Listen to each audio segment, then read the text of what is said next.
All right, watch your footing. This is really slippery. Oh, cool. Check this out. We got a little cove. This could be a perfect spot to find creatures. Come on up. Ooh, slippery. You good? Yeah, watch your footing. Oh, thank you. All right, it's going down in the... Oh, there's an eel. Nice. No, it's a sea snake. Where? Right there, right there, right there.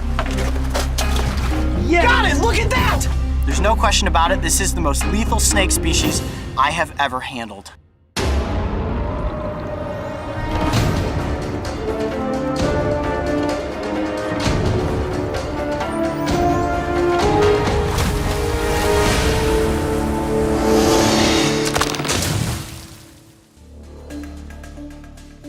As the tide recedes on the Pacific edge of Costa Rica, our journey beyond the tide begins. Climbing over the washed-up skeletons of trees, my feet hit the water and splash through the shallow remains of the ocean. My eyes keenly locked into every shadowy pool, and my mind racing with excitement at the thought of the creatures I may stumble upon. You never know what you will find in a tide pool, and that is what makes them a mystery. Today we are exploring Mogo's Beach, located on the Gulf of Dulce on the Osa Peninsula.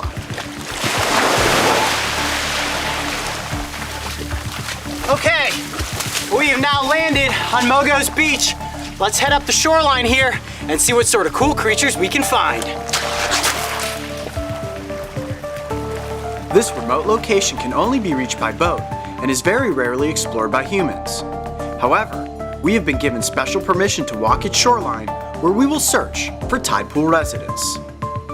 Coyote, so you want to tell us what's going on with this net? Yeah, I guess you guys aren't used to seeing me work with a net. That's because in an ocean tide pool, you never know what you're going to come across. And some of these little creatures could be poisonous or venomous. And if you have to catch something really quick, it's easier to scoop it up with a net, get it in a controlled situation to analyze it, determine what it is before you actually get hands-on. Worst thing that you can possibly do is get bitten or stung by something that can kill you. The crystal clear waters were swimming with fish, and the surrounding rocks were crawling with hermit crabs. Right away we were seeing all sorts of creatures, including a baby pufferfish. Look at that, I've just got him cupped in my hand right now, can you see that? Yeah. Look at his little fins going. And one slippery little octopus. That is so creepy feeling. Tide pools are the perfect place to come across small ocean animals that have become stranded when the tide goes out. However, navigating the remaining slippery rocks as a human is rather difficult. Well, this beach sure is making it difficult. This terrain is full of all kinds of these huge rocks. That's what I call an ankle breaker right there. Let's keep moving up this direction and hopefully come across some terrain that's a little bit easier to navigate. As we made our way north along the craggy terrain, we went up and over a large rock formation. This is where we encountered one of the rarest animals you will ever find in a tide pool. Watch your footing, this is really slippery. Oh cool, check this out, we got a little cove. This could be a perfect spot to find creatures. Come on up. Ooh, slippery. You good? Yeah, watch your footing. Oh, thank you. All right, it's going down in there. Oh, there's an eel! Where? Right there, right there, right there! I got it! Nice. No, it's a sea snake! Yeah. Got it, look at that! Woo! Dude, oh, you all right? Jeez, yeah, I'm okay, I'm okay. Obviously, it's pretty slippery, but look at that! Whoa. Holy cow!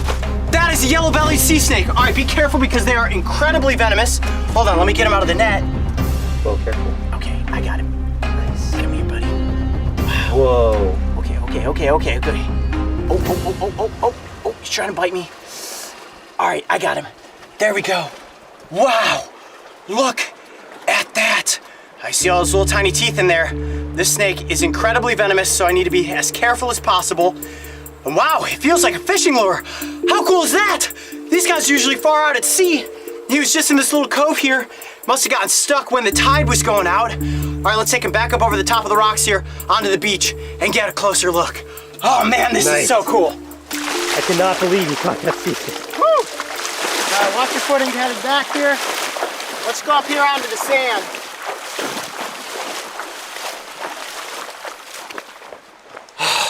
Check this out. That is the yellow phase of the yellow-bellied sea snake. Hold on, I gotta get him out of there. Come here, buddy. Now, normally you wouldn't find a snake like this so close to shore. I'm suspecting that because it's low tide right now, he got marooned in that tide pool. Normally you'd find them about 200 to 300 yards out into the ocean. I have never held a sea snake before. This is so cool. Now, you'll notice the shape of this snake's body is very flattened. Can you see that? And the tail almost looks like an oar. This allows them to easily move through the water. If I were to just put this snake down on the shore right here, they are not adapted to land. He would kind of just lay there and be like, I'm a dead snake. But out in the ocean, this guy is quick and stealthy. Now, they are not aggressive, but I can't take my attention away from my fingers being gently positioned behind its neck here. One bite from this snake, with as far away as we are from civilization, and I would be in some serious trouble. What would happen to you? I could potentially die, depending on how my body reacted.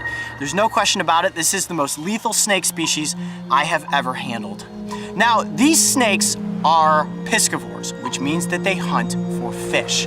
They have an incredibly potent neurotoxin.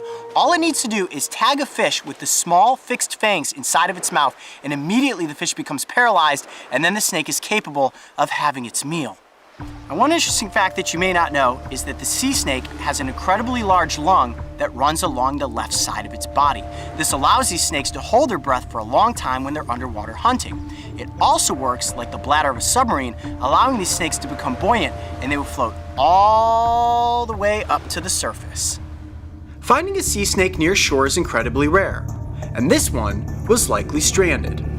So we decided to release it further out in the ocean to ensure that it found a safe return to the wild. Well, how epic was that? Getting up close with the yellow-bellied sea snake on our first episode of Beyond the Tide. I'm Coyote Peterson. Be brave, stay wild. We'll see you on the next adventure. These reptiles are a fragile part of the ecosystem that can be greatly affected by changing weather patterns.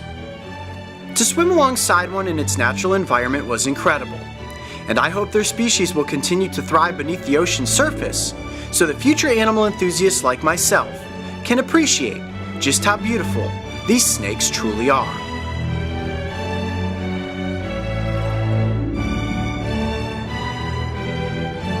The tide pools of the world are filled with mysterious creatures, and if you enjoyed this first episode of Beyond the Tide, make sure to subscribe to the Brave Wilderness channel so you can join me and the crew on our next big adventure.